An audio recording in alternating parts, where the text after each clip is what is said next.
Hi guys, it's Heather with another vegan recipe for you. This time for a delicious berry cobbler, and this has no sugar in it. It is sweetened with the fruit, the whole fruit, and nothing but the fruit, and it's absolutely delicious. And it's healthy enough that you could eat this for breakfast if you wanted to. So let me show you how easy it is to make. Now I got started off camera and I made some date paste, and what I did was I got these dates. I'll show you what they are. I got this package of dates from Walmart of all places, and it was 10 ounces, and I added to it 1 cup of boiling hot water, and then I processed those in my food processor, and we're just going to use half of that. So if you wanted to, when I make the recipe, when I write it down, I'm going to write down that it's 5 ounces of these whole pitted medjool dates and half a cup of boiling water, okay? And it's going to make this date paste. And then to the date paste, you add to the whole 10 ounces, you would add 1 teaspoon of vanilla.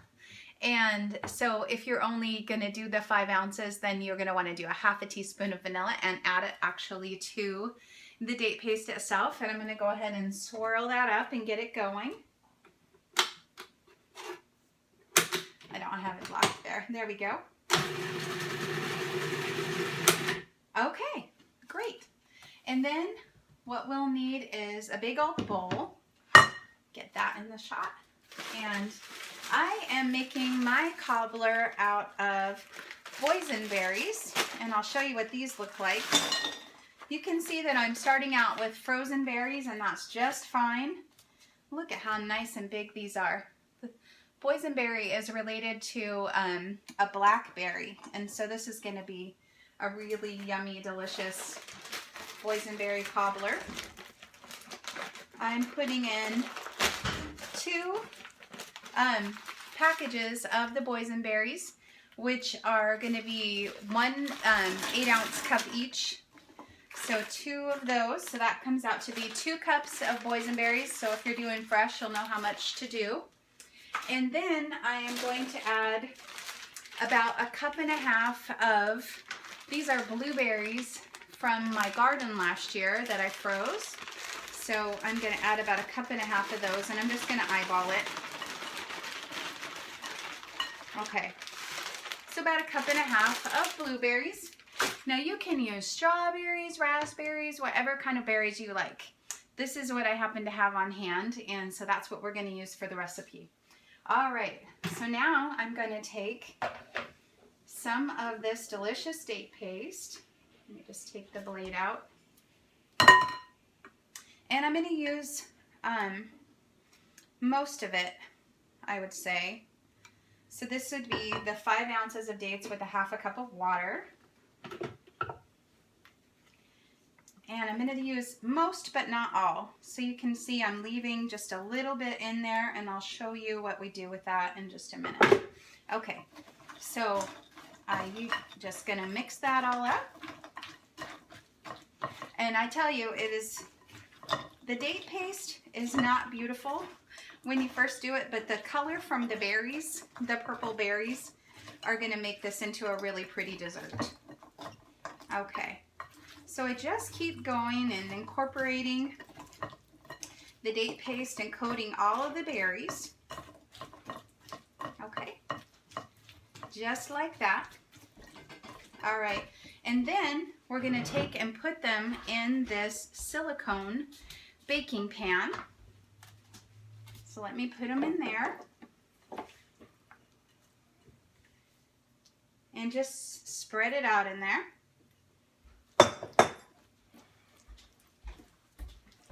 And just spread it out evenly across the whole pan. So it looks like that. There we go. Okay. Now we want to take this bowl back that has some of the residue from the berries. Okay, whoops, I just made a boo-boo. Okay, and this is 1 cup of rolled oats. So I'm going to put that in the pan where the berries were, and I'm going to use the last of the date paste.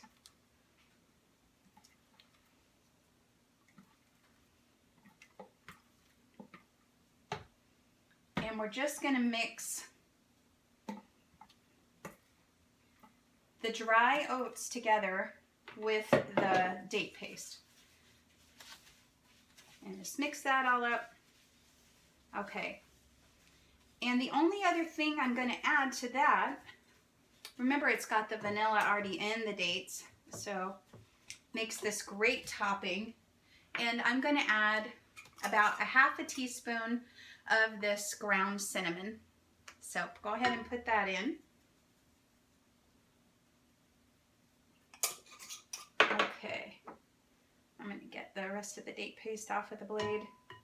You really want to use all your date paste. All right. That is looking really good. Just kind of make sure it all gets on there. Of course, it's very sticky. I have very clean hands. All right.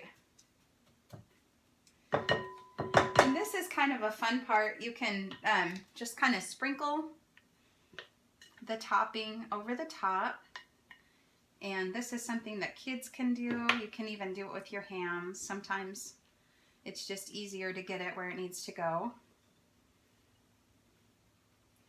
Okay.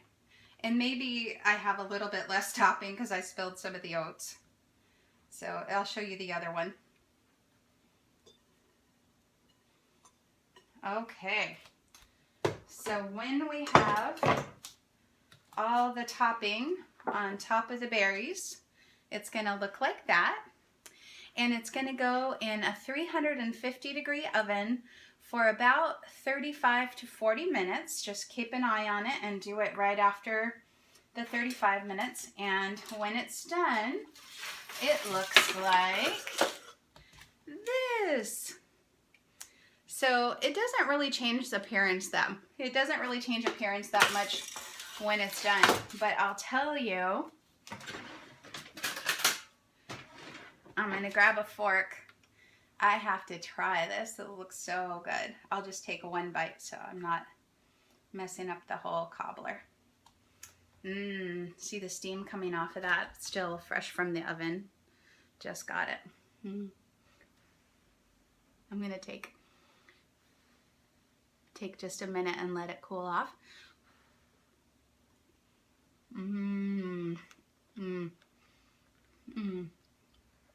That is delicious. It is as good as any dessert I've ever had.